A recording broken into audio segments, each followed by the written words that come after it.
Degree আছে কিন্তু চাকরি নাই, এই সমস্যা এখন একটা মহামারী। গত 9 বছরে গ্র্যাজুয়েট বেকারত্ব বেড়েছে প্রায় 3 গুণ। কয়েকটা ভুল এড়ালেই আপনি বাকিদের থেকে এগিয়ে থাকবেন।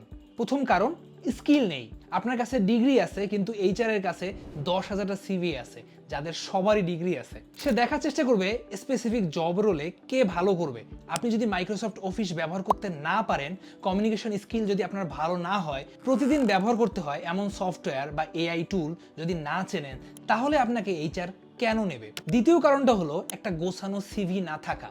এইচআর প্রতিদিন শত শত সিভি দেখে। প্রতিটা সিভিতে যদি শুধু ডিগ্রি থাকে আর সিজিপিএ লেখা থাকে, ওই সিভি অ্যাটেনশন গ্র্যাব করতে পারে না। কিন্তু যে সিভিতে লেখা আছে ক্যান্ডিডেট কি কি প্রজেক্ট করেছে, কি স্কিলস আছে, সে কিভাবে কোম্পানিতে ভ্যালু অ্যাড করতে পারবে, সেই সিভিটা এইচআর বেশি পছন্দ করে।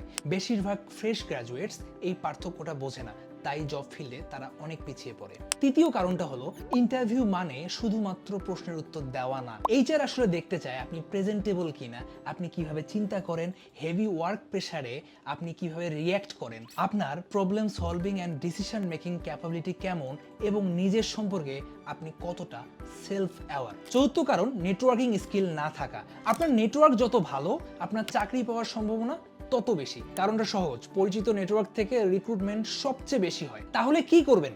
লিঙ্কডইনে অ্যাক্টিভ থাকুন, অ্যাকাউন্ট না থাকলে আজই অ্যাকাউন্ট খুলে ফেলুন, পোস্ট করুন, কমেন্ট করুন, প্রফেশনাল মানুষদের সামনে আপনার ভিজিবিলিটি বাড়ান। সঠিক স্কিল, সিভি, প্রেজেন্টেশন, নেটওয়ার্কিং, এই 4টা জিনিস একসাথে না থাকলে জব মার্কেটে আপনি অনেক বেশি ক্যাপেবল হলেও আপনি পিছিয়ে পড়বেন।